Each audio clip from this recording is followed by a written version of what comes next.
¿Te has preguntado alguna vez? Algunos secretos sobreviven no porque estén bien escondidos, sino porque nadie se atrevió a decirlos en voz alta. Y cuando finalmente salen a la luz, no es solo la verdad la que se desmorona, es el tiempo mismo el que parece detenerse. Esta es la historia de una casa donde cada pared albergaba una mentira, y un silencio tan denso que la verdad tuvo que contener la respiración para sobrevivir.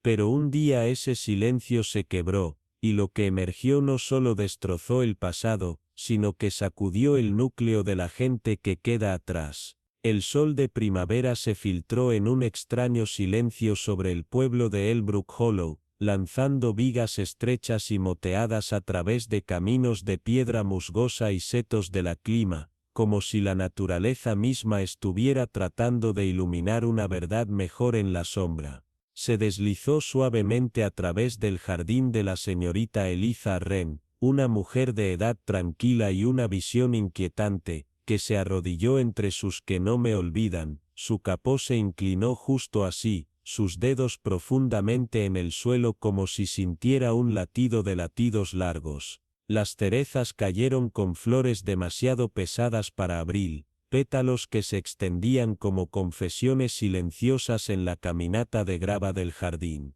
Una quietud permanecía en el aire, no de paz, sino de anticipación, y la señorita Wren, que había vivido lo suficiente como para comprender los estados de ánimo de la tierra y las personas por igual, se detuvo a mitad de la cámara, su aliento superficial, sus ojos se estrechaban. Detrás de ella, la puerta de la cocina se abrió y apresuró a Lilla, su criada checa con codos afilados, instintos más nítidos y la energía sin aliento de alguien que siempre conoció las cosas 5 minutos antes de que sucedieran. Están aquí, siseó, agarrando el viejo riego como un escudo. 6 de ellos, Westmere Lodge, arrendamiento de 2 semanas, no hay equipaje visto, no se dan nombres. La señorita Wren se levantó lentamente, desempolvando sus guantes con la misma gracia que usó para eliminar la sospecha, y su mirada se asentó en el carril torcido más allá de la puerta del jardín.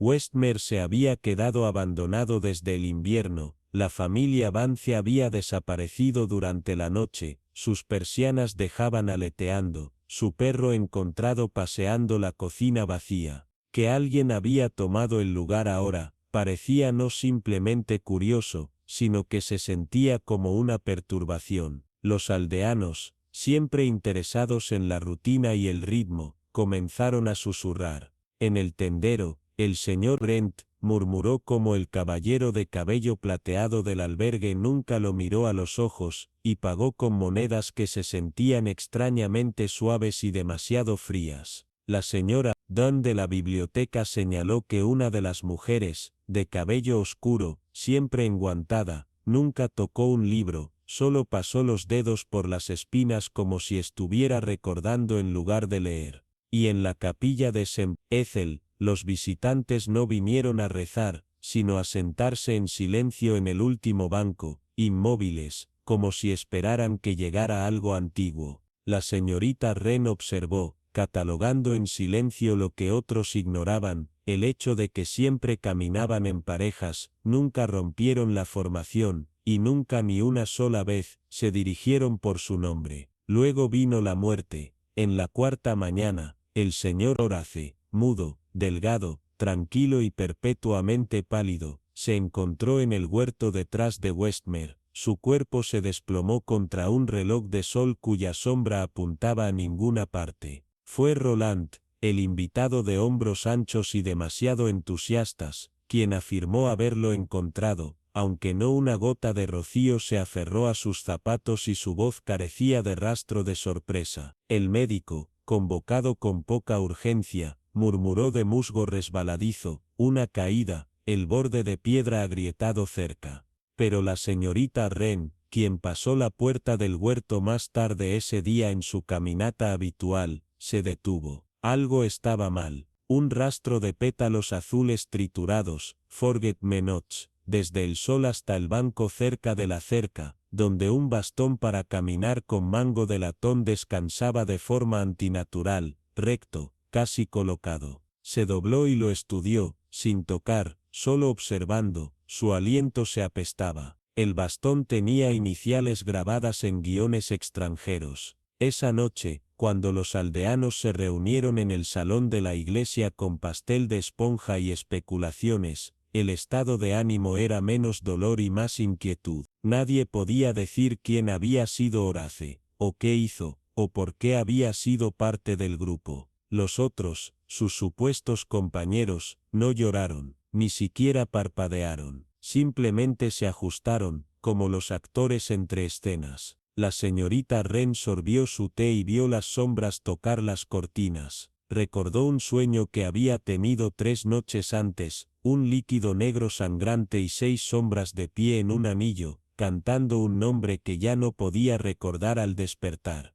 Y ahora, sintió las agitaciones de algo más oscuro, más lento que los chismes, más nítidos que el temor. Estas personas no eran extraños, eran restos, ecos, y lo que sea que habían venido a Elbrook Hollow, solo había comenzado. No fue el silencio lo que más la perturbó, sino lo que ese silencio evitó cuidadosamente. Incluso en un pueblo tan quieto y lento como Darwell Edge, donde el tiempo pasó como la suave filtración de agua a través de la piedra, la ausencia de preguntas era a menudo más fuerte que su presencia. La gente asintió con solemnidad, murmuró los arrepentimientos corteses, pero nadie realmente preguntó cómo un hombre como el señor Clear, delgado, preciso, habitualmente temprano, había logrado caer hacia atrás de su propio paso de jardín con sus botas en los pies equivocados, no desalineado, no impartido, se invirtió, lo que está a la derecha y a la izquierda, como si no coincidieran deliberadamente, y solo alguien como la señora Eloise Carradine, que había pasado su infancia cuidando a un tío medio llamado con la misma aflicción, habría notado. Había sido el martes por la mañana, cuando la idea volvió a ella con una claridad inquietante tejiendo en la mano y disparando recién avivados. La taza de té tembló ligeramente en su platillo. Los que no me olvidan cerca de la clematis también la habían molestado, no por ser pisoteados, sino por ser arreglados, como si se reunieran en una línea y se dejaran uno por algo que no es del todo humano. El agente había hablado de musgo resbaladizo, y el médico, uno nuevo de Greymore, no su habitual doctor Partridge, había asintido demasiado rápido para alguien que ni siquiera había revisado debajo de las uñas. Mientras tanto, los vecinos se habían retirado en la comodidad de la rutina, aceptando la explicación con el tipo de silencio reservado para cosas que todos sospechan pero no se atreven a decir en voz alta. En la fiesta de la iglesia del jueves, con un empavesado girando en el viento húmedo y las tartas de limón reuniendo una película de humedad, la muerte volvió a aparecer, siempre envuelta en el lenguaje de la tragedia, pero se entregó con la inflexión de la intriga. Oddfellow, realmente, murmuró alguien, cortando pastel con precisión quirúrgica. Se mantuvo para sí mismo. Esos amigos suyos, alojadores, ¿verdad?, preguntó otro, mirando hacia el extremo más lejano del verde, donde una mujer con azul cobalto miró demasiado tiempo a un árbol que no se movió. Habían llegado en parejas, pero ahora aparecían solos, aunque nunca muy separados, como magnéticamente atados por algo tácito. Nunca se usaron los nombres del otro, ni se pararon con la espalda vuelta. En el mercado, uno elegiría las manzanas, el otro las pesaría, y un tercero vería la balanza con la precisión de ojos muertos. La señora Carradine notó que nunca compraron pan, solo cosas secas, lentejas, cebada, leche condensada. Preparándose, murmuró una vez, y aunque nadie la escuchó, sintió que la palabra se asentó en su columna vertebral como una advertencia. El sábado, la mujer de azul cobalto caminó sola hacia el químico, y se fue sin nada. No llevó bolsa, ni pronunció palabra, solo una sonrisa que no alcanzó sus ojos. Esa noche, cuando el anochecer caía sobre los tejados y los gorriones de seto se quedaron en silencio una hora completa demasiado pronto, la señora Carradine abrió su despensa y encontró el tapete de su lata de pan doblado en un triángulo perfecto y metido en su bota. Ella vivía sola. A la mañana siguiente, las botellas de leche afuera del número 17 estaban destrozadas en su jaula, vidrio cortado limpiamente, no roto, y los gorriones no habían regresado. Los aldeanos mantuvieron sus voces bajas y las cortinas dibujadas. En la capilla, alguien colocó 3 piedras negras en los escalones, espaciadas uniformemente. Nadie las reclamó, y a pesar de todo, los invitados de la antigua casa de Gleason seguían apareciendo calmados, precisos, ensayados. No se afligieron, no se detuvieron, y la señora Carradine, que una vez había confiado en la lógica de los pequeños pueblos y los guiños amistosos, ahora comenzó a sospechar que lo que había llegado a Dartmoor Edge no era la muerte en absoluto, sino lo que camina justo delante de ella. No comenzó con un cuerpo, ni un grito en la oscuridad, ni siquiera el susurro habitual del escándalo que siguió a salidas repentinas en pueblos como Izmir. No, comenzó con la extraña quietud que se asentó sobre el salón de cráneo la mañana después de la tormenta, el tipo de quietud que no se sintió como paz, sino como algo que se preparaba para la exposición. El salón, una vez conocido por sus tés dominicales y ocasionales almuerzos de caridad, ahora se quedó en silencio, sus ventanas cubiertas de hiedra que reflejaban solo un cielo gris y cortinas cerradas. 7 invitados habían llegado el viernes anterior, todos educados, todos extraños para la aldea, aunque había algo demasiado preciso en la forma en que se dirigían entre sí, como si ensayaran las líneas en las que ya no creían. Miss Dorrell, la bibliotecaria retirada con una memoria casi clínica, recordó cada una de sus caras, como realmente no habían venido, como cada uno había parecido, pero renunció cuando el señor Callum, uno de los invitados, no llegó. Oficialmente, había regresado a Londres temprano,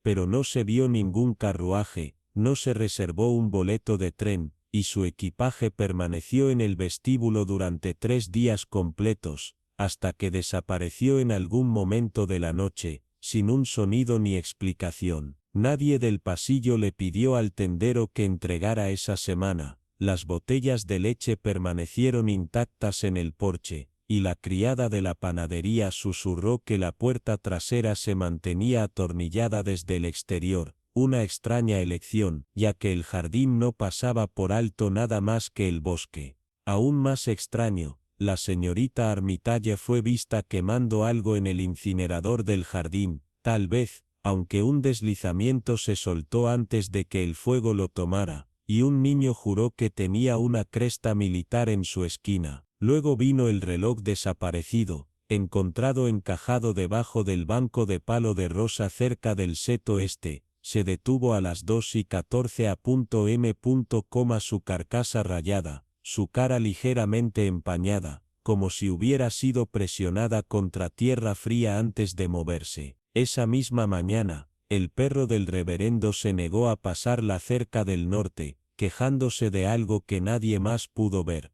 La señora Fenley, en la oficina de correos, dijo que el hombre alto, el señor Halvers, lo había hecho. Había enviado un telegrama pero nunca lo había pagado, y cuando se le preguntó, actuó como si nunca hubiera estado allí. Mientras tanto, una botella de barbitúricos desapareció de la caja médica del salón, aunque ninguno de los invitados afirmó saber a dónde había ido la llave. Una de las chicas de la aldea, una criada en préstamo de la posada, regresó a casa temblando, alegando que había escuchado una conversación en el salón que la enfrió, frases como si habla hemos terminado, y el tren nunca estaba destinado a detenerse. La señorita Dorrell lo escuchó todo en silencio, bebiendo débil Darjeeling, dejando que el patrón se tejiera en su mente, donde una vez hubo susurros de una traición en tiempos de guerra. Ahora había señales de su larga sombra que se adelantaban. El libro mayor, descubierto detrás de un panel falso en la biblioteca, contenía las iniciales, además de las fechas y las entradas inquietantes T.R. Tambaleó el intercambio del corredor, J.M. Apagó la botella, N.T. Debe verse. Estas no eran notas de una reunión social, se leían como un registro de una conspiración, y el detalle más extraño de todos, nadie, ni siquiera un invitado, había mencionado al señor Callum por su nombre nuevamente, como si su presencia hubiera sido borrada de la memoria, como si hablar de él pudiera desentrañar algo demasiado peligroso para reconocer. Al final de la semana, 2 de los invitados se fueron en taxis separados, evitando el contacto visual con el conductor, mientras que los 5 restantes se quedaron, silenciosos y pesados, como si esperaran un veredicto que sabían que merecían. En Izmir, la gente comenzó a cerrar sus puertas antes, y los niños ya no jugaban cerca de las puertas de Cranemir, porque no era solo que un hombre había desaparecido, era la sensación de que todos en algún momento participaban en algo irredimible, y la señorita Dorrell, con sus cuidadosos ojos y conclusiones tácitas, sabía una verdad sobre todo lo que hubiera sucedido dentro de Cranemir Hall. Ese fin de semana no había terminado, era simplemente esperando. La idea de una reunión caritativa fue, como se esperaba, sugerida por la señora Glanbury, la esposa del vicario, cuya fe en el poder curativo del té y el delicado pastel de esponja, solo fue rivalizada por su tranquila determinación de mantener la decencia social en tiempos de incomodidad colectiva. Ella creía que el dolor no debería desgastar la etiqueta, y en el silencio del pueblo de Halverton, donde los secretos a menudo llevaban sonrisas y el silencio era una lengua nativa, tales reuniones tenían menos comodidad y más observación. Estaba en el salón de dibujos de la vicaría, debajo del pesado tic-tac de un reloj reliquia, y el aroma del esmalte de muebles, que la señorita Elspeth Marlowe notó por primera vez la cicatriz, juzgada y cuerda, como una costura cosida por el tiempo mismo, que avanzaba desde el interior de la palma del señor Beddoes hasta su antebrazo. Había estado aflojando sus guantes con el tipo de cuidado que uno toma al tratar de no llamar la atención, pero los ojos de Elspeth, entrenados en el tranquilo arte del escrutinio de la aldea, atraparon lo que otros perdieron. Antes de que pudiera dar forma completamente a la pregunta en su mente, el señor Thorne, sentado demasiado rígido en el borde de una silla de ala, comentó a la ligera, seguro de fábrica, supongo, pero las palabras colgaban extrañamente en el aire, cumplidas sin asentir afirmando, solo un silencio tan cargado, casi resonante. El señor Eddowes no ofreció corrección, solo una media sonrisa que nunca le tocó los ojos. Esa noche, sola en su modesta sala, Elspeth encendió una sola lámpara, y abrió un antiguo libro mayor de la iglesia que no tenía para sermones, sino por lo que alguna vez se había ocultado una carta doblada de 1944, el papel ahora frágil y amarillento. No estaba firmado, su tinta se desmayó, pero habló en un lenguaje vigilado sobre un incidente durante un traslado de municiones costeras que salió mal.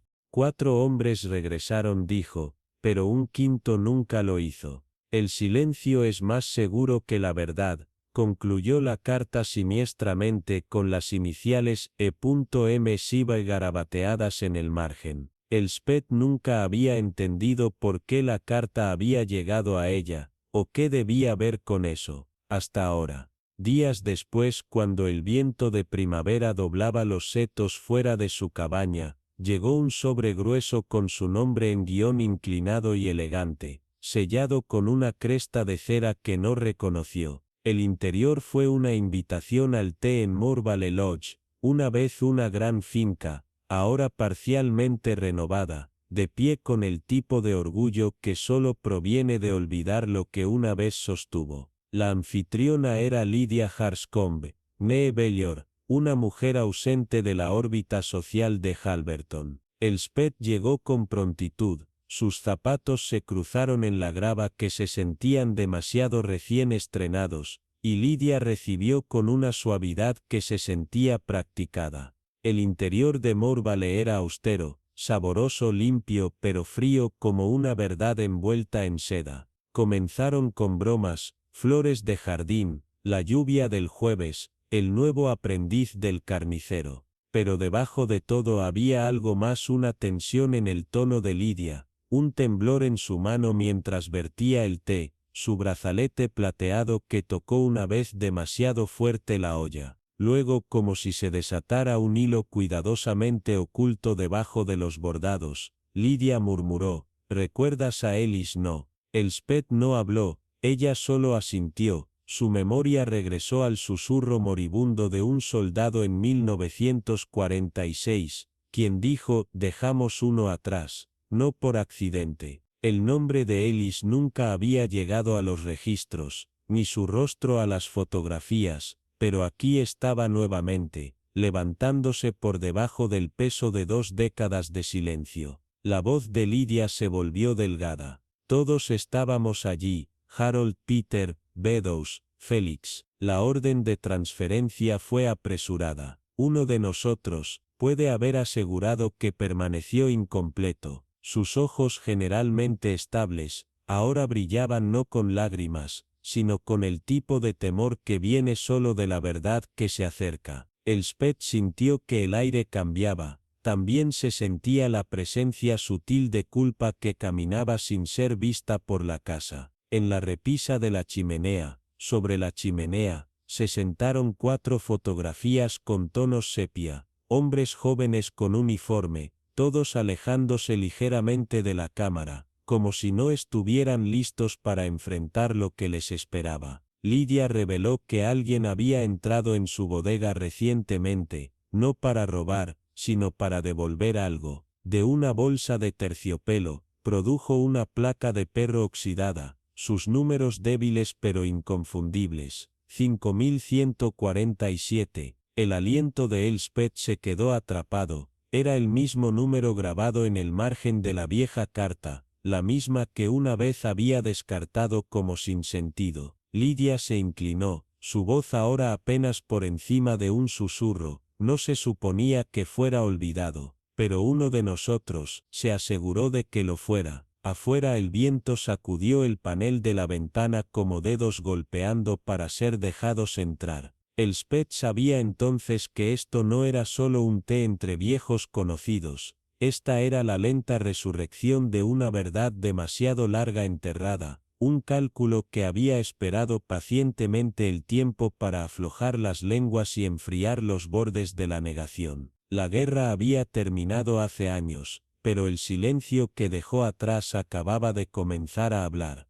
Eleanor Hartridge rara vez hablaba de la guerra, no por renuencia, sino debido a que la memoria tenía una forma peculiar de editar el pasado, y la suya se había vuelto selectiva, como una habitación cuyas puertas mantenían encerradas, salvo por breves y educadas visitas. Sin embargo, cuando la lluvia golpeó insistentemente contra el techo del conservatorio de vidrio, y la señorita Haverton agitó su té en círculos concéntricos lentos, el silencio entre ellas se volvió inquietante, como si algo enterrado hubiera comenzado a rascarse en la superficie. Eleanor mencionó a los demás con un cariño lejano: Peter, Clara y Gowan, que sonaban más como ecos que como personas, pero cuando apareció el nombre Matías Gray, su postura cambió casi imperceptiblemente, sus dedos se apretaban alrededor del mango de porcelana. Él siempre estaba separado de nosotros, murmuró, su voz baja, tensa, no excluido, solo tranquilamente separado, como alguien caminando algunos pasos detrás de una procesión fúnebre,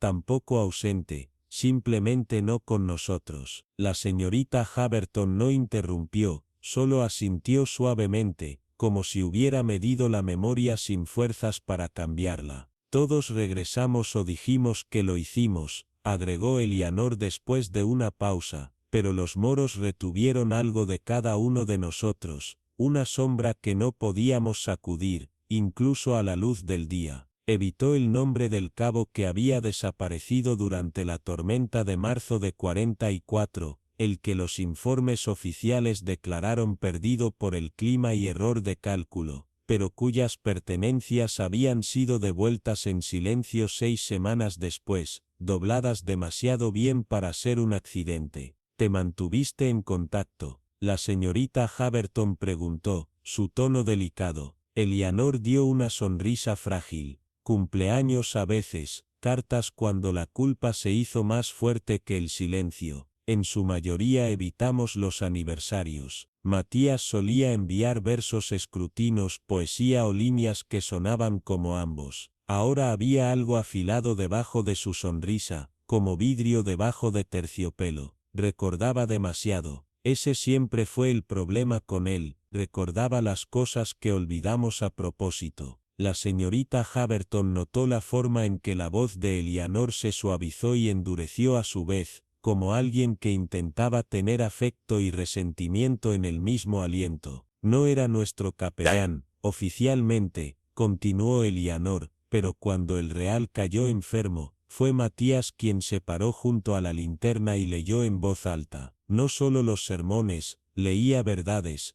y peor, las vio antes de que se hablaran. Sus manos temblaron ligeramente. Podías mentirte en ese lugar, tuviste que hacerlo, pero no a tu alrededor. Tenía un talento terrible para ver las grietas. La señorita Haverton preguntó, eso fue reconfortante, y Eleanor vaciló antes de asentir una vez. Entonces, quizás, más tarde, se volvió demasiado. Todos queríamos olvidar, no nos dejaba. Su voz cayó, dijo que el perdón tenía que ganarse, pero lo ofreció de todos modos. Ese tipo de misericordia es más pesado que la culpa, se queda. El silencio siguió, grueso y significativo, hasta que Eleanor susurró, cuando lo encontraron bajo los aleros de Rowan Cottage, dispuestos como si estuvieran dormidos. No uno de nosotros le preguntó en voz alta si era suicidio o algo más suave, sin consultas, sin investigación, solo un funeral tranquilo y un silencio más nítido después. No queríamos respuestas, ya lo sabíamos. Más tarde esa noche, la señorita Haverton se encontró con el señor Sedgwick en el corredor de Ivy. Su bastón golpeó rítmicamente mientras caminaba con Eleanor. Dijo rotundamente, solo me recordó el himno que solíamos tararear después de los bombardeos. Dijo que tenía un buen corazón, escondido bajo escombros. Bastardo. Su voz se rompió en la última palabra, y por un momento, la señorita Haverton vio al niño que una vez había sido perdido en la niebla de esos mismos moros donde Matías había sido visto con vida.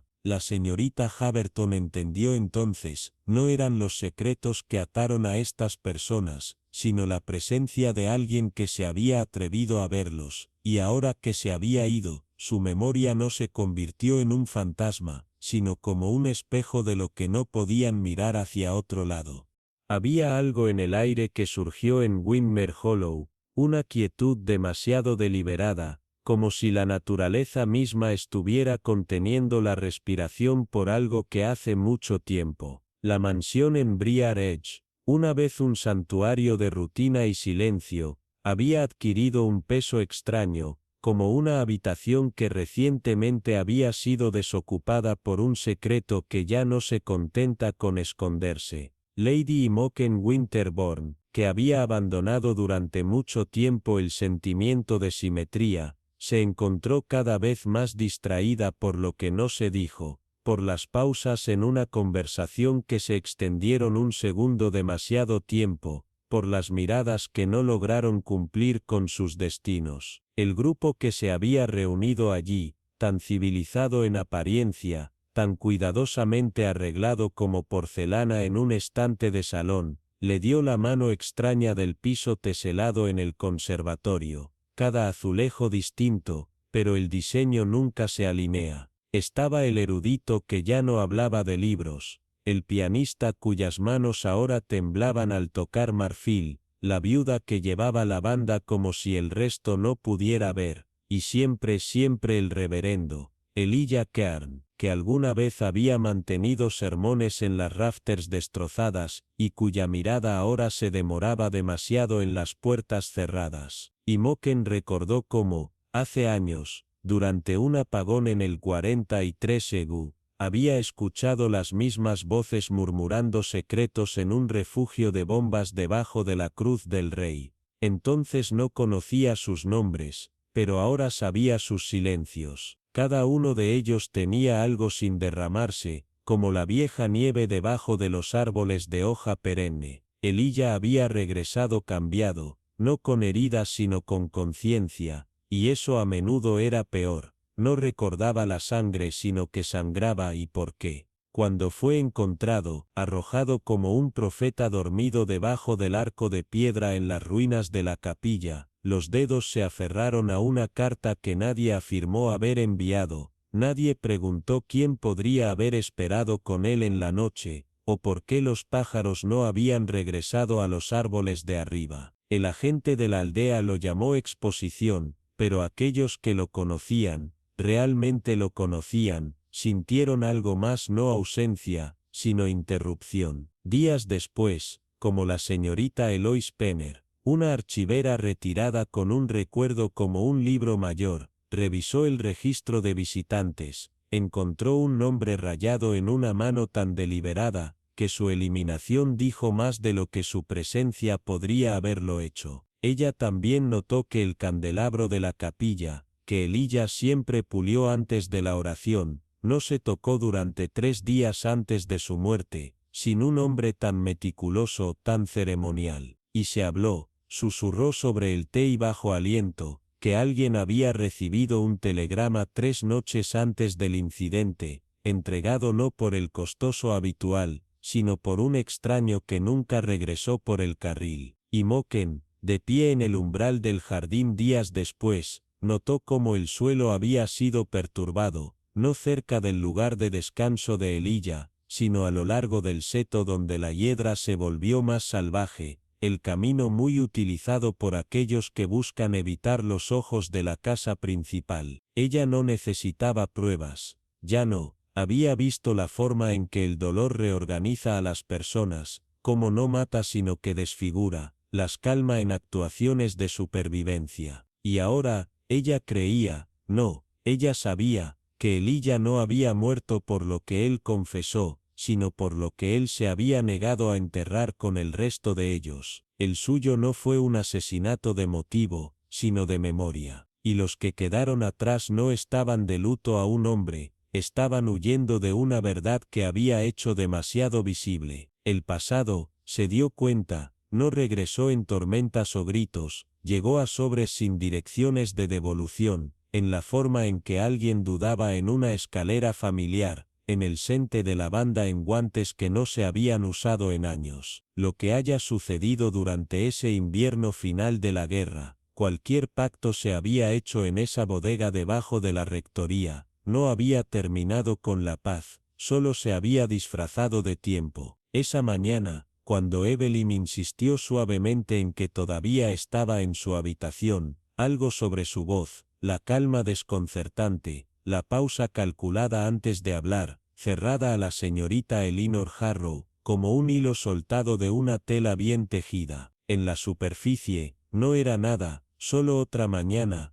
otro reclamo ordinario en una casa antigua donde las sombras sostenían recuerdos como polvo en estantes olvidados. Pero la señorita Harrow había aprendido durante años de observación tranquila que eran las verdades pequeñas, las que demasiado ordenadas, demasiado ensayadas, las que a menudo abrieron engaños más grandes. Félix había salido, como dijeron todos, pero el huerto contó una historia diferente. Su silencio no era inocencia, fue seleccionado. El camino presionó la hierba que no se deambula por casualidad sino de cita. Un conjunto de huellas, sin retorno, no hay segundo sendero cruzando el suyo. Había conocido a alguien allí, sí, pero no por coincidencia. Alguien había esperado, escondido tal vez detrás del Hedgerow retorcido, envuelto en el tiempo y la intención. No fue la ausencia de sonido lo que la enfrió, era el diseño deliberado del mismo. El huerto había sido elegido precisamente porque mantenía secretos. Eso, pensó la señorita Harrow, era donde la verdad comenzó a revolverse, no en el ruido, sino en el silencio curado. Los rumores siguieron como mosquitos alrededor de la descomposición. La sobrina del ama de llaves había susurrado que Félix había estado escribiendo, siempre en ese pequeño cuaderno negro que nadie podía tocar, siempre encorvado cerca de la lámpara de estudio, como si no cometiera palabras sino advertencias al papel. La señorita Harrow lo había visto una vez, la mano pálida de Félix que se mueve con precisión quirúrgica sobre la página, ojos entrecerrados, labios presionados en resolución. Al final de la semana, Evelyn, con ojos abatidos y una voz demasiado suave para la verdad, había admitido a regañadientes que había estado trabajando en algo, una especie de memorias, dijo, sobre la guerra, sobre cosas que sobrevivimos. Pero la forma en que dijo, sobrevivimos, hizo que la sangre de Miss Harrow fuera genial. Los recuerdos no amenazan, pero las memorias sí. Para la memoria es privada, flexible y reconfortante. Sin embargo, una memoria es deliberada, estructurada, evidencia. Una cuchilla perfeccionada por el tiempo. Félix, ahora sospechaba, no era simplemente una crónica de eventos, sino que reconstruía secuencias, el orden tácito de las cosas que la gente había pasado décadas reorganizando, y para aquellos que habían enterrado la vergüenza debajo del respetable peso del tiempo, incluso el susurro de la verdad en un libro podría derribar todo. Ella escribió una carta esa tarde a su primo Arnold, ahora retirado, pero una vez un cuidadoso curador de esqueletos legales en el registro del condado. En cuestión de días llegó una respuesta discreta, doblada 3 veces y sellada con cuidado. De hecho, había habido un tribunal cerrado en 1944 verde, en una propiedad reutilizada cerca de Bridgemore. 3 oficiales, un cabo, sin registro público. No se anunció ningún veredicto. Un oficial renunció en silencio, otro fue publicado en el extranjero. El cabo, sin nombre en la respuesta, había muerto, por desventura u orden, no estaba claro. Nada había aparecido, no oficialmente, y sin embargo, las sombras permanecieron. La señorita Harrow metió la carta en su bolso y arregló el té con el señor Alden, quien respondió a la puerta con una rigidez que desmentía el temblor en su mano. La guerra, dijo finalmente, después de haber presionado lo suficiente como para parecer casual, nos requirió tomar decisiones difíciles. Hicimos lo que se esperaba. Sus ojos traicionaron más que sus palabras, saltando de ella cada vez que se mencionaba el nombre de Félix.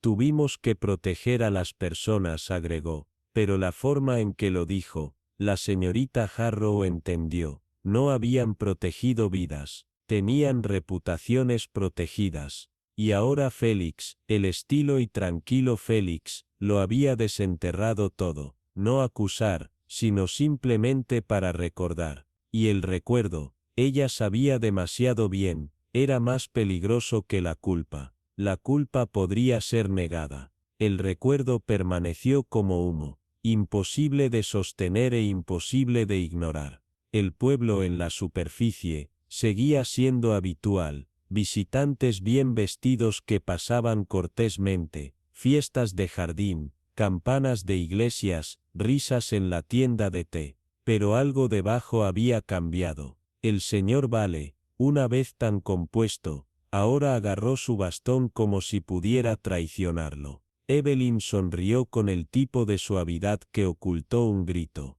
El señor Alden solo habló en frases medidas, como si cada sílaba tuviera que ser examinada antes de la liberación. Tenían miedo, no de ser declarados culpables, sino de ser vistos, de la verdad que habían enterrado siendo exhumados por un hombre con un bolígrafo, sin juicio, sin mazo, sin celdas, solo páginas, escritas con restricción y claridad.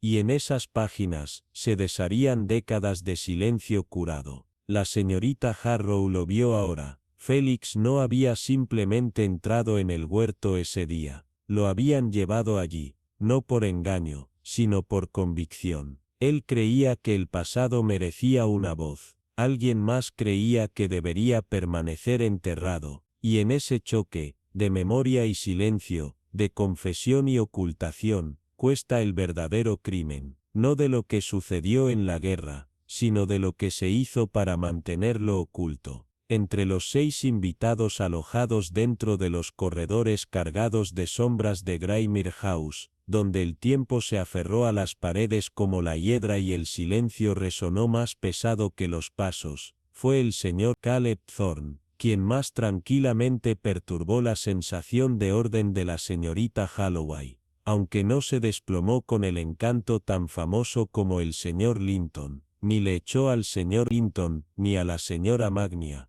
por lo que siempre cuyos no Dios, a lo que a menudo dieron con la mano que no se preocupó en olvidar. Thorne habló poco, se rió aún menos, pero fue la calidad de sus silencios lo que más perturbó a Edith, intencional, medido y siempre menos que revelaba algo enterrado. Un anochecer lluvioso, mientras Stormlight se extendía a través de las altas ventanas, lo observó entre los estantes del corredor oeste, no navegando, sino agachado por el reloj del abuelo, que le deslizaba una sobresellada en su base hueca. Sus ojos revocaron una vez sobre su hombro. Esa misma noche, negó haber abandonado el salón, sin embargo la esquina de una novela de Orejas de Perro yacía abandonada por el alféizar de la ventana donde lo había visto por primera vez, y el aroma de la tinta que usaba se aferraba débilmente a la habitación. El cocinero con los ojos muy abiertos y sin aliento con el peso de los chismes prohibidos, luego susurró que el tronco del señor Thorne tenía iniciales talladas debajo de la placa de identificación, J.M.A., las letras originales apenas visibles debajo de las capas de latón rayado, como reescritas en vergüenza. Una cosa trivial, tal vez, pero Edith, una vez rompió un caso simplemente al darse cuenta de que el reloj de un caballero marcó el retroceso. Pasaron los días con pequeños incidentes, aunque la casa había comenzado a tararear con una tensión que nadie nombraría. Luego vino la carta, plegada en su periódico, deslizada allí por error o diseño, escrita en una mano agitada, tinta manchada de presión, su contenido vago pero inequívocamente amenazante. Él recuerda la cresta, no se puede permitir resurgir. Esa tarde, la señorita Violet Sloan, cultivada, inteligente y últimamente más nerviosa de lo habitual, se encontró cerca del lago, pálida y empapada, susurrando sobre voces en las cañas. Estaban discutiendo, murmuró, con los ojos muy abiertos y desenfocados. Uno de ellos dijo, fue prometido, en la colina, de lo que nunca se hablaría.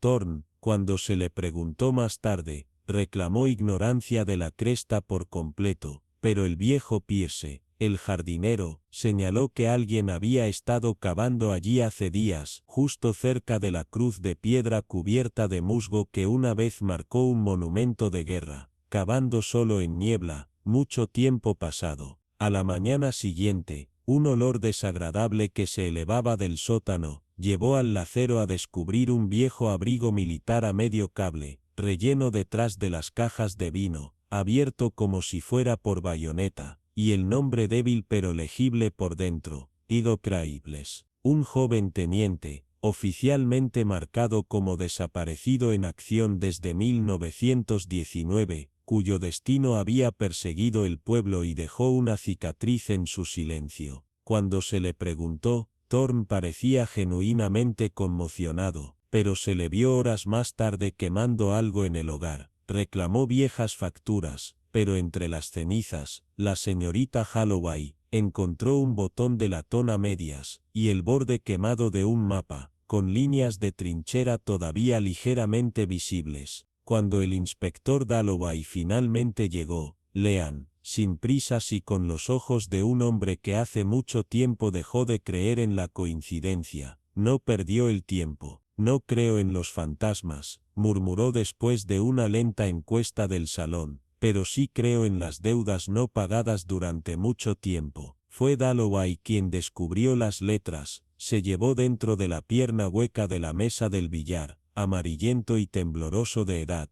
dirigidas a J.M.A., todas firmadas por William Greaves, y fechadas meses después de su supuesta desaparición. Estaba vivo mucho después de que afirmaron, murmuró Dalloway sombríamente. Alguien mintió, y alguien lo enterró, en más de un sentido. El golpe final llegó con la fotografía. 5 jóvenes soldados en una colina estéril, sus sonrisas inciertas, atrapadas en algún lugar entre la hermandad y el temor. Graves estaba allí, y Thorne a su lado, pero una cara se destacó, parcialmente oscurecida, marcada por una cicatriz que aún no había curado, más Dorrell. Cuando la fotografía se presentó ante el grupo, el estoicismo de Thorne se agrietó, su mano tembló por primera vez, y Dorrell se paró sin decir una palabra y salió de la habitación, su espalda rígida con algo demasiado rígido para ser culpa y demasiado cruda para ser dolor. Más tarde esa noche, la señorita Sloane finalmente habló, su voz se rompió bajo el peso del recuerdo. Lo vi caer, susurró, vi a Graves caer,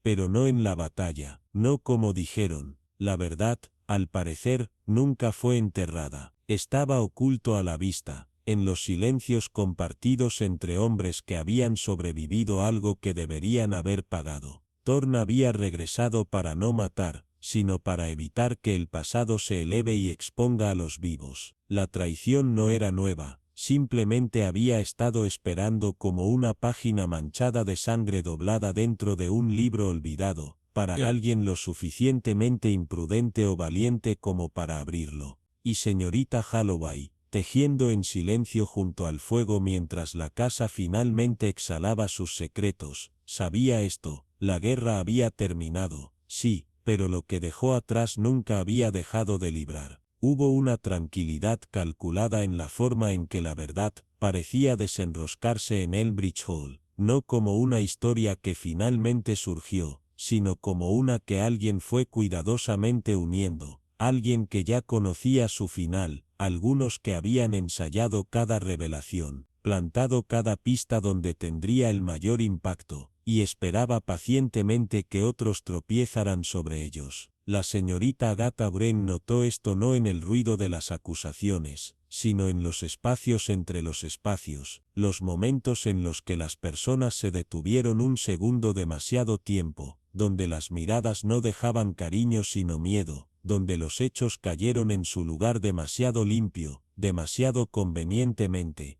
El intento de suicidio. La página del manuscrito desgarrado encontrada doblada cuidadosamente en el abrigo de Daniel Harrow, el rápido arresto, todos alineados como fichas de dominó establecidas de antemano, esperando el más leve empuje, pero los ojos de Daniel la perseguían. Había visto esa mirada antes en niños que habían tomado la culpa para proteger a un hermano menor, en veteranos de guerra que habían llevado culpas que no les pertenecían, en mujeres que guardaban silencio para preservar un nombre ya manchado. No era la cara de un mentiroso, era la cara de alguien condicionado a sufrir en silencio para que otros no tuvieran que hacerlo. Esa noche, sentada frente a la viuda del obispo en un salón demasiado grande para su ocupante soltero, la señorita Wren agitó su sopa con gracia inactiva, y preguntó suavemente, si uno estuviera desesperado por ocultar una verdad,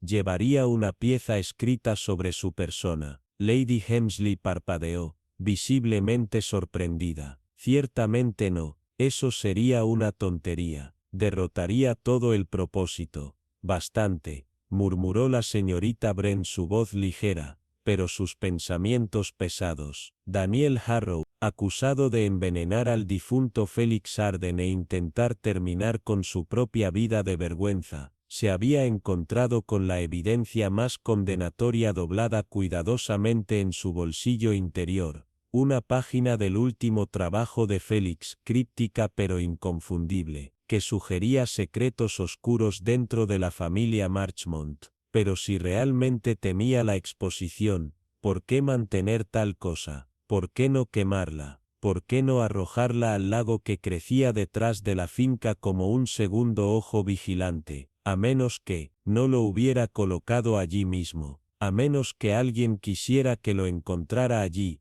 en él con él. Las piezas comenzaban a sentirse menos como restos del caos, y más como un guión. Al día siguiente, la señorita Wren regresó a Elmbridge, esta vez con un frasco de membrillo en conserva, y Olivia March, que lo aceptó con una sonrisa quebradiza y los ojos distraídos. Su conversación serpenteó, como dichas conversaciones, hasta que la señorita Wren mencionó suavemente el nombre de Félix. Siempre escribió demasiado, murmuró Olivia, sus ojos fijos en el dobladillo de la alfombra. Incluso cuando estaba en silencio decía cosas. Fue entonces cuando la señorita Wren ofreció su verdadero cebo. Es curioso cómo los capellanes siguen siendo parte de las historias mucho después de que todos los demás se desvanecen. Ante esto, las manos de Olivia se tensaron ligeramente, la cuchara tintineó contra su platillo, y al otro lado de la habitación, Edgar Voss, el abogado de la finca, generalmente imperturbable, miró bruscamente. Ni siquiera fue ordenado, dijo, demasiado rápido, las palabras se dispararon sobre sí mismas. Él simplemente llevaba el collar para la comodidad, para los niños. La sonrisa de la señorita Wren no vaciló. Se necesita un tipo particular de hombre para usar ese papel de manera convincente. Uno debe creer en algo, incluso aunque solo sea en la creencia misma. Ninguno respondió. El silencio que siguió no fue incómodo, estaba demasiado estructurado para eso. Era como pararse en una habitación donde había sucedido algo terrible y a nadie se le permitía reconocerlo. La señorita Wren había pasado toda una vida viendo a las personas deshacerse a sí mismas a través de lo que eligieron no decir, y aquí nuevamente, era evitar un nombre, el nombre de Félix, cuando está atado a ese papel falsificado, lo que le dijo todo.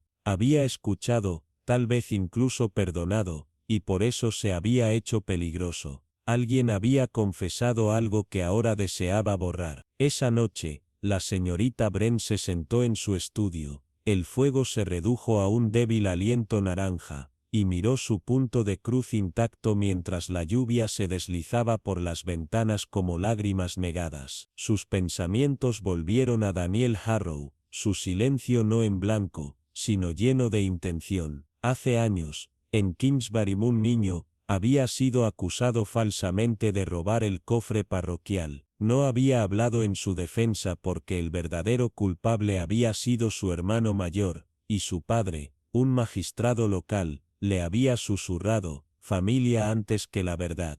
Ese niño había llevado el peso de ese silencio como una insignia. El silencio de Daniel ahora no se sentía diferente, no cobarde, sino protector. Ya había cumplido tiempo por un crimen que involucraba relatos falsificados, que muchos ahora creían que habían beneficiado a alguien más alto, tal vez alguien como Edgar Voss, o un primo de Marchmont con influencia. Pero Daniel nunca se había defendido a sí mismo. Había creído, entonces como ahora, que su silencio protegía a alguien que valía la pena proteger. Pero esta vez, las apuestas eran más altas. Esta vez, un hombre estaba muerto, y alguien quería que la espalda de Daniel se doblara una vez más bajo todo el peso de su vergüenza oculta. Miss Wren entendió ahora. Félix no había dispersado esas páginas. Había estado tratando de hacer que alguien se enfrentara a lo que había confesado. Pero quien lo había matado había entrado en pánico, destruyó el manuscrito, enmarcó al hombre más tranquilo, y vio a la casa cerrar las filas. La página desgarrada no señaló la verdad, señaló el miedo de alguien. Y la señorita Wren, debajo del silencio de la lluvia y la luz de fuego que se desvaneció, resolvió que ya no perseguiría las respuestas. Ella perseguiría el miedo, y encontraría a quien más tembló cuando dijo en voz alta el nombre de Félix Arden. Durante décadas, Elspeth Crane se había quedado en la visión periférica de Ascombe Hollow, no del todo olvidada, pero nunca vista. El tipo de figura que uno pasaba en un carril nebuloso y recordaba solo como una impresión borrosa, como la neblina evaporada al amanecer. Se movía en silencio, sus hombros se encorvaron permanentemente, como si tratara de encogerse de recuerdos demasiado pesados para llevar en posición vertical. desde que su hermano Tobías había huido bajo la nube de un crimen al que nunca confesó, el fuego que destripó la rectoría y casi mató al vicario. Elspeth había soportado el peso de la sospecha comunitaria en silencio, no porque ella fuera culpable, sino porque nadie más tenía el coraje de preguntar quién era realmente. Ahora, con Grives de Lionel, el abogado del pueblo, y el hilo final que conecta viejos secretos con el presente, encontrado muerto en su bañera de pie de garra, con nada más que el menor olor de almendras amargas en el aire, fue Elspeth nuevamente quien se había convertido en el centro invisible de la tormenta. La señorita Verity Locke, sin pretensiones para el ojo descuidado pero afilada como una navaja bajo su modesto sombrero de cloche, observaba desde la distancia mientras los aldeanos murmuraban sus garantías y condolencias, nunca encontrándose con los ojos de Elspeth. Pero Verity había aprendido hace mucho tiempo que la culpa y el dolor no eran lo mismo. Uno temblaba, el otro perduraba, y lo que vio en Elspeth no era miedo, sino una carga, algo antiguo, algo vivido con. El misterio de la muerte de Lionel se volvió más tosco por la voluntad desaparecida, o más bien una revisión rumoreada conocida solo como el anexo Rivermount, susurrada entre los empleados y los antiguos clientes, que nombraba un nuevo heredero no relacionado con la sangre. Verity comenzó su tranquila búsqueda en la casa de archivos, un edificio de ladrillos tragado por la glicimia y los largos silencios, donde encontró a Harold Briar, el cuidador de articulación quebradiza, por encima de los mapas que no habían sido tocados en años. Extraño, murmuró, recordando a un visitante reciente, una mujer velada con guantes rígidos y aliento apresurado, que solicitó archivos atados a la propiedad de Lionel pero no dejó nombre, solo un aroma persistente de lavanda y algo metálico. Los instintos de Verity se agitaron. El complemento perdido no era simplemente inconveniente, sino que amenazaba, no para heredar, sino para reputación. En la orilla del pueblo, ella presionó más, y el señor Torna, el gerente elegante con un ojo izquierdo contraído, admitió a regañadientes una cuenta de fideicomiso inactiva activada hace meses, con depósitos de alto valor rastreados a una empresa disuelta en Leicester, y que de repente se cortó solo unos días antes de la muerte de Lionel.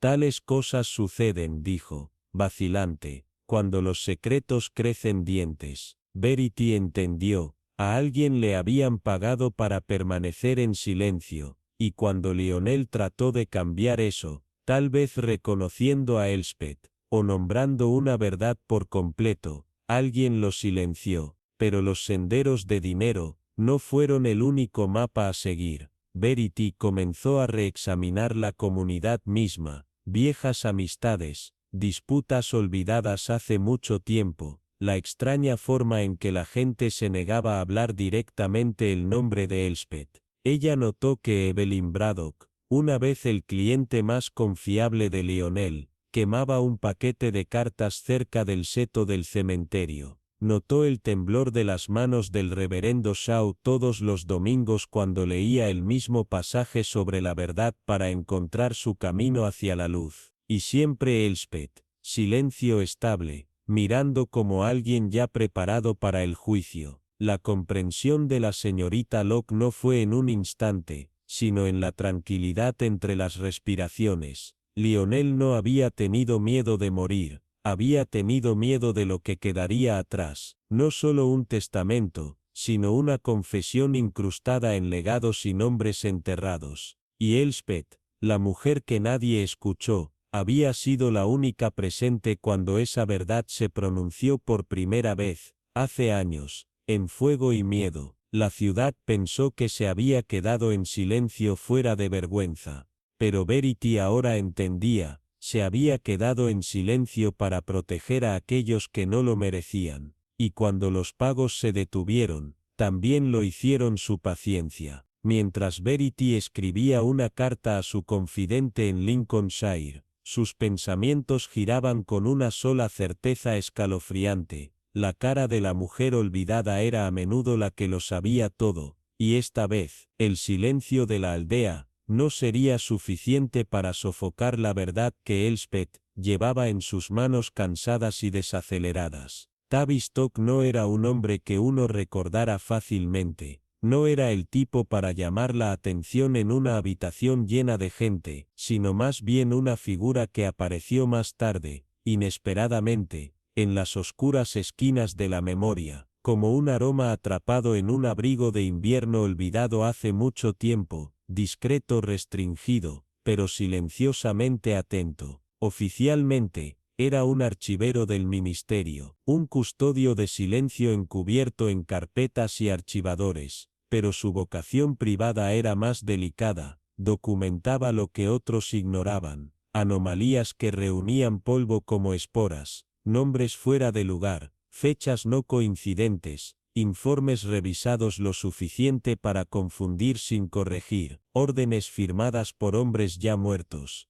Cuando la señorita Adrienne Vale, una lingüista retirada cuyo trabajo pasado con agencias de inteligencia se habló solo de pausas y oraciones inacabadas, solicitó información sobre una unidad desaparecida estacionada cerca de Blackmere Moor durante el invierno de 1944. La respuesta de Tavistock no surgió del deber, sino de una comprensión compartida que la historia, cuando se hace malandada, crece dientes. La respuesta tardó 4 días, ni rápidos ni retrasados, y llegó sellada en un sobre encerado con una insignia olvidada, el pergamino dentro de agua marcada y sin firmar, pero sin ser oficialmente oficial. Contenía una cuenta escasa pero escalofriante. Un tribunal encubierto se mantuvo apresuradamente y sin supervisión en diciembre de ese año, involucrando a 3 oficiales de la inteligencia aliada y un intérprete civil integrado en sus filas. No se presentaron cargos formales, no siguió ningún reconocimiento público. Un oficial fue declarado muerto en un accidente de entrenamiento que conflictaba con los informes meteorológicos verificados. Otro renunció y se fue a Australia bajo un nombre asumido y el tercero tenía su identidad en silencio y reescrita. En cuanto al intérprete, no había rastro ni siquiera una redacción, pero Adrienne ya sabía quién había sido su padre. El incidente en sí, un nombre susurrado como folclore en las viejas notas al pie, había ocurrido en Crowley's Ridge, mencionado solo una vez en una solicitud de suministro cancelada y referenciada oblicuamente en una carta de campo quemada que Tavistock había rescatado de un incendio establecido por accidente, sino por intención. Los hechos, fragmentados pero afilados, revelaron una imagen desgarradora, un puente detonado prematuramente, un convoy aliado emboscado y clavado, y una explosión caótica de fuego amistoso que terminó con la muerte de un joven cabo llamado Elias March, un hombre oficialmente enumerado como desaparecido, no olvidado, y ahora inexistible a la verdad.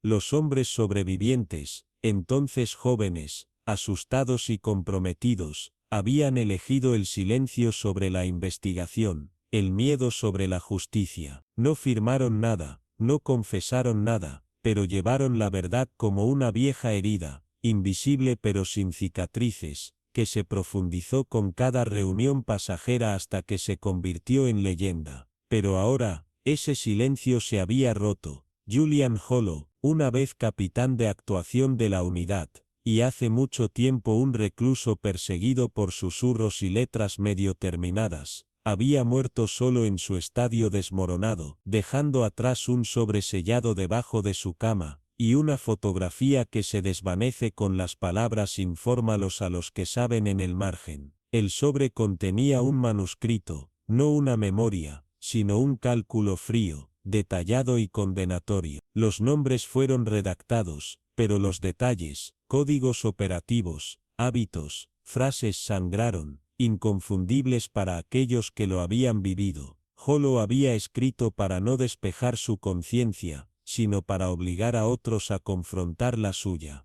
Adrienne, al rastrear el origen del manuscrito, desenterró el legado de su padre no en los archivos del gobierno, sino en los márgenes de la memoria, en la viuda que aún encerró un cajón y se estremeció por un ruido repentino, en la enfermera que alguna vez murmuró en el sueño a su esposo, lo dejamos allí. El verdadero avance se produjo inesperadamente, detrás de un viejo espejo de la iglesia, donde se había ocultado una foto desvaída, 3 jóvenes en una cresta, sus caras no con valentía, sino de culpa. Uno de ellos llevaba un reloj de pulsera que Adrienne ahora guardaba en su cajón, transmitido sin contexto, envuelto en tela, demasiado significativo para descartar, y demasiado doloroso para explicar. Visitó a la señora Fairlin, la ama de llaves de la finca de Hollow, y encontró a la mujer quebradiza con secretos. Tomó una hora de silencio, el té enfriando en china frágil, antes de hablar. Lo intentó, susurró ella, los ojos brillantes. Trató de hacerlo justo antes del final. Pero el pasado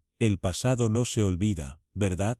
Adrienne no respondió. Ella no necesitaba hacerlo, porque la verdad, una vez enterrada lo suficientemente profunda, crece raíces. Espera, observa por el momento en que alguien es lo suficientemente tonto o valiente para perturbar el suelo. La revelación final no provino del manuscrito, sino de un archivo de pensiones, ajustado en silencio en 1972, Deus, otorgando compensación a una mujer que figura como la hermana de Elias March, una mujer que no tenía hermano conocido, pero mantenía una medalla militar en una bolsa de terciopelo debajo de su cama. La implicación era innegable. Elías no había muerto por fuego enemigo, sino de traición, silenciado por aquellos que temían su desafío más que las armas del enemigo. Hollow no había sido asesinado, al menos no en el sentido convencional. Había sido consumido por la desesperación de saber que la verdad solo importa para los que todavía escuchan. De pie en la cresta de Crowley, Adrienne dejó que el viento llevara las últimas páginas del manuscrito, sus manos temblando no por el miedo, sino por el peso pesado y amargado de la reivindicación. El pasado había liberado no para acusar, sino para insistir en ser recordado, y algunas verdades, una vez descubiertas, no descansan, se demoran como cenizas en el aire, recordando a los vivos que el silencio nunca es justicia, y que incluso los muertos merecen su día. Grenton Hollow nunca fue solo un pueblo, era un mausoleo vivo, donde cada sonrisa era una máscara, cada apretón de manos un pacto, y cada pared desmoronada susurraba secretos demasiado peligrosos para ser recordados en voz alta. Cuando Eleanor Brandt, una vez estratega silenciosa para la oficina de guerra, ahora una mujer envuelta en resolución tranquila, desplegó sin plegar un trozo de papel quemado de un sobreviejo enterrado debajo de años de polvo, supo inmediatamente que esto no era una reliquia de nostalgia, sino el eco de un recién retrasado. El mensaje parcialmente quemado, tenía solo 2 líneas sobrevivientes. Dijeron que el silencio era deber, pero el silencio se convirtió en el crimen. Debajo de él, en tinta desvaída, estaban las iniciales a punto, Capitán Alaric Quinn, oficialmente listado como desaparecido durante la Operación Fenlight, en los Marshlands de 1945,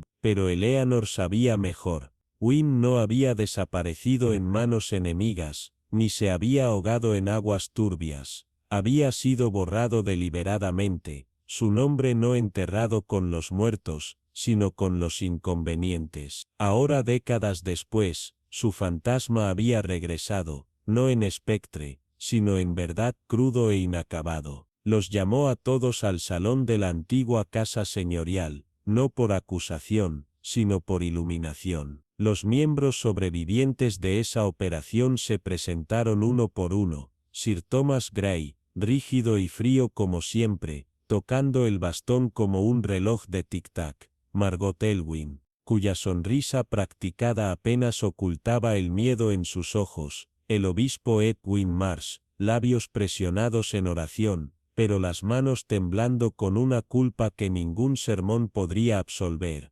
Jonathan King, el mayordomo, cuyo silencio siempre decía demasiado, y Beatriz Vale, que todavía llevaba el mismo broche que había usado la última vez que Gwyn fue visto vivo. La voz de Eleanor era suave pero resuelta mientras colocaba las reliquias sobre la mesa, carretes de audio en cajas, letras fragmentadas, y un solo botón de latón grabado con la insignia de Fenlight. Alaric Gwyn no se perdió en la batalla, se quedó atrás, porque comenzó a hacer preguntas que nadie quería responder. Un silencio cayó sobre la habitación, no de miedo, sino de inevitabilidad.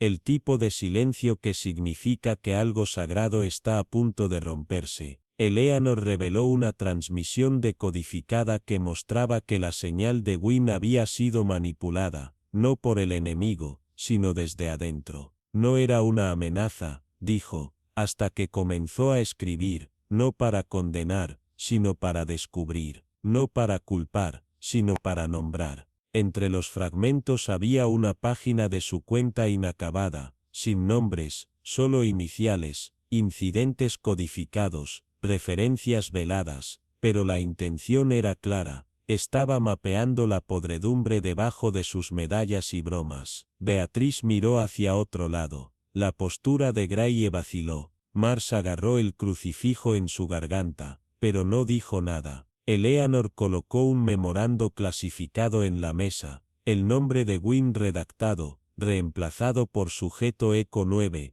marcado como expirado durante la contención, recuperación no autorizada. La verdad no era que Gwyn hubiera muerto, era que había sido silenciado antes de que su verdad pudiera vivir, y ahora, las mentiras que los habían mantenido a todos respetables, habían comenzado a decaer desde adentro. Lo que llamamos deber, dijo Eleanor, su voz baja pero firme, era cobardía, y lo que llamamos sacrificio, fue traición. El salón permaneció quieto mientras la luz del sol se filtraba a través de las cortinas, suave y fría como una respiración final. Afuera, la primavera había comenzado, pero nadie en esa habitación sintió calor, porque Gwyn, el hombre que intentaron olvidar, finalmente había sido escuchado, no con venganza, sino con el peso de la verdad, demasiado pesado para enterrar de nuevo. Y en ese momento, el silencio ya no era protección,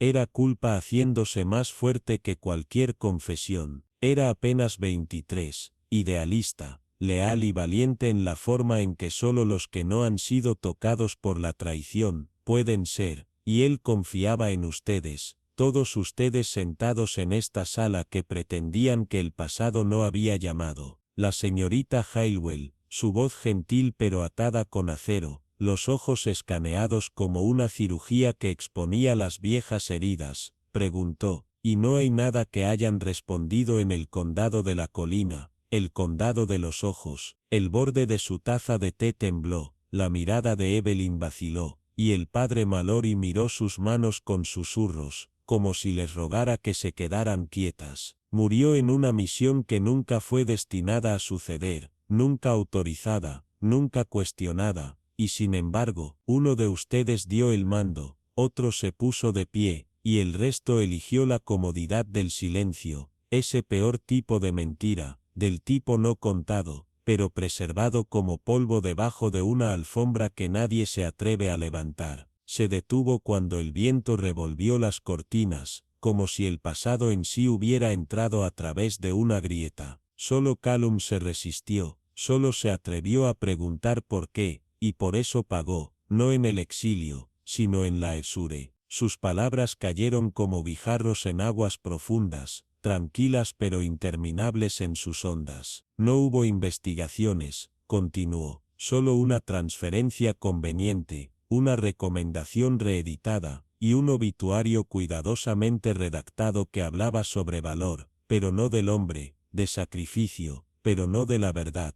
Y luego se volvió hacia Evelyn, cuya cara estaba pálida ahora, no con culpa, sino con el colapso del muro que había construido durante años de negación practicada. Evelyn no habló, pero sus nudillos se blanquearon. Le diste la misma cerveza melosa que siempre le diste, excepto que esta vez agregaste lo suficiente para nublar su mente, para frenar sus pensamientos, no por odio, sino por temor, miedo a lo que sus palabras podrían despertar. El silencio en la habitación se hinchó como una respiración contenida. La señorita Hailwell colocó un sobre descolorido en la mesa. Estaba quemado en los bordes, pero llevaba sus iniciales, y en el interior, el manuscrito que nunca tuvo la oportunidad de terminar. Escribió para recordar, pero el recuerdo, para aquellos que han construido sus vidas al olvidar, es peligroso. Los otros miraron hacia otro lado, la orgullosa barbilla de Ashcroft cayó, las manos de Mallory temblaron en su cuello, y Evelyn finalmente susurró, dijo que terminaría la mentira. La señorita Hailwell asintió lentamente, y eso te aterrorizó más de lo que la verdad podría. Sus ojos se oscurecieron con algo cercano al dolor. Hizo una pausa, dejando que el peso de sus próximas palabras colgara en el aire como un veredicto final. La habitación parecía encogerse cuando la niebla de las décadas se levantó. Sus manos no temblaban de venganza. Escribieron con tristeza. Luego miró a los demás. Pero la verdad, siempre llega, no como castigo, como cuentas. Afuera el viento aullaba a través de los moros, no enojado sino de luto. La casa en More Haven Lane llevaba su historia como un viejo abrigo gastado en los puños, pesado con historias no contadas y cosido con secretos que el viento a veces susurraba a través de las persianas agrietadas. En esa tarde gris y rayada por la lluvia, el silencio se había asentado sobre sus maderas, no del tipo sereno que sigue a la paz, sino el denso y sofocante silencio que viene solo después de que la verdad se ha liberado sin invitación. En el interior la señorita Elsbeth Crowley se sentó sola en su sala de estar, su tejido inactivo en su regazo, el fuego en el hogar reducido al suave y ámbar brillo de brasas moribundas. Sus dedos generalmente tan precisos y ocupados, ahora descansaban inmóviles, como si tuvieran miedo de moverse para no perturbar la frágil quietud que se había asentado sobre la habitación como ceniza después de una explosión lejana. El aire olía a tierra húmeda, libros viejos y algo más viejo, tácito, como la culpa preservada en los cajones con aras de lavanda. Hace solo 3 días, la carta había aparecido, un trozo de papel amarillento de tiempos de guerra, olvidado en los libros de contabilidad de la parroquia por alguien muerto hace mucho tiempo. No tenía firma, solo una fecha, 12 de marzo de 1944, y una sola línea que cambió todo: cambiar la señal. Harris tomará la ruta, sin contexto, sin disculpas, pero para aquellos que habían vivido esa noche, era más que suficiente. Se suponía que la carta, descubierta por el curioso joven Toby Whitmore durante su investigación para el proyecto Historia de nuestra aldea de la escuela, no era más que una reliquia, una curiosidad polvorienta.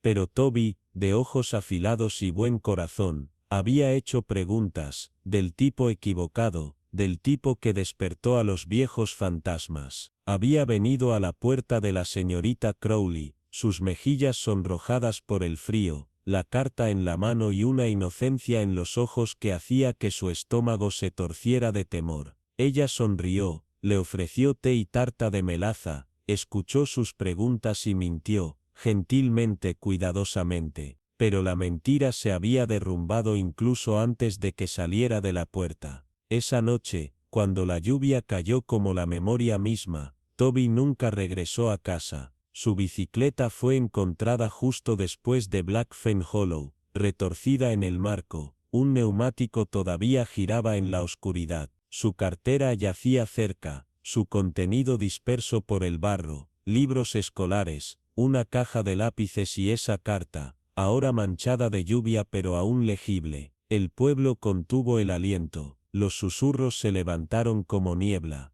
y la señorita Crowley, una vez el orgulloso corazón de cada evento de la iglesia y la venta de pasteles de caridad, ahora se sentó sola, desentrañándose con cada tic del reloj de manto. La verdad, ella sabía, nunca había sido enterrada, había estado esperando enrollada en las esquinas, retenida por el silencio educado y el patriotismo en tiempos de guerra. Esa noche de 1944, Dergunto, habían elegido sacrificar al cabo Harris, no porque fuera culpable, sino porque era prescindible. El coronel Bexley había hecho la llamada, el reverendo Linley había asintido, Harriet Landon había acordado, y la propia Elsbeth había transmitido la señal. Se dijeron a sí mismos que era por el bien mayor. Harris no tenía familia, estaba callado, obediente, fácil de perder. Pero Lillian, su prometida, había esperado por el buzón durante 2 años, escribiendo cartas que nadie se atrevió a responder. La señorita Crowley había observado su edad con gracia y tristeza tranquila. La vio cuidar el mismo rosal todos los años, siempre podando demasiado temprano, como si intentara apresurar la floración que nunca llegó. Y ahora Toby, brillante, esperanzado Toby, se había topado con la verdad. Su muerte fue gobernada por un accidente, sin juego sucio, un camino resbaladizo, una mala caída. Pero Elsbeth lo sabía mejor. Ella no lo había empujado, pero había dejado que el silencio se agitara. Eso la hizo culpable de una manera que ningún tribunal pudiera definir. El inspector Hall había entregado una nota esta mañana, ceñida en cera, abordada solo con un garabato. Ella siempre lo supo. Dentro había una fotografía, la patrulla. 5 hombres, los brazos colgados sobre los hombros, las caras conmemoradas de tierra sombreada bajo el peso de la juventud y el deber. Harris estaba parado en el centro, el mismo Harris que dejaron morir por el bien de las órdenes, la supervivencia y los nombres que necesitaban proteger. La nota no dijo nada más, pero el silencio en ella era más fuerte que cualquier veredicto. Ahora, mientras el crepúsculo pintaba largas sombras a través de las tablas del piso, la señorita Crowley alcanzó la taza de té fría en su mesa auxiliar, sus manos temblando no por la edad, sino por el peso del recuerdo. Afuera, la lluvia había disminuido a un susurro, el jardín temblando bajo una brisa cautelosa, y en el extremo más lejano, cerca del banco de piedra rota, el viejo tocón de roble estaba alto, sus raíces ahora coronadas con algo inesperado, una floración, pálida, frágil, desafiante, una flor blanca floreciendo en la base de lo que alguna vez había sido partido por un rayo la noche en que Harris desapareció. Algunas verdades, pensó la señorita Crowley, son así, crecen lentamente, dolorosamente en el suelo empapado con arrepentimiento y regado por décadas de silencio. Pero la floración debe.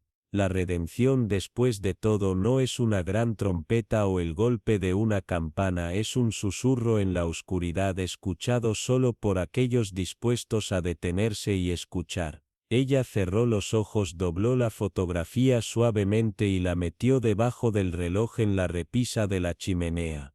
Y en ese pequeño acto que es muy importante, reverente e invisible, la tormenta por fin comenzó a pasar.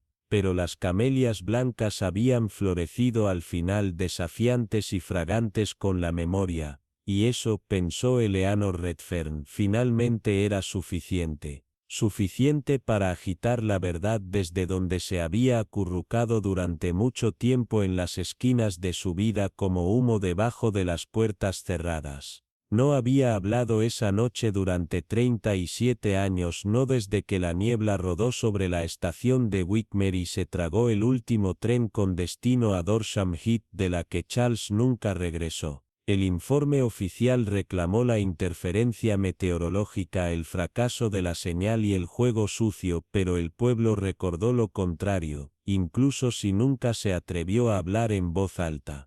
Había visto al mundo reconstruirse durante décadas de silencio, revisó el jardín florecer y marchitarse, vio a los niños convertirse en extraños, y extraños convertirse en cuidadores de una historia que nunca habían vivido.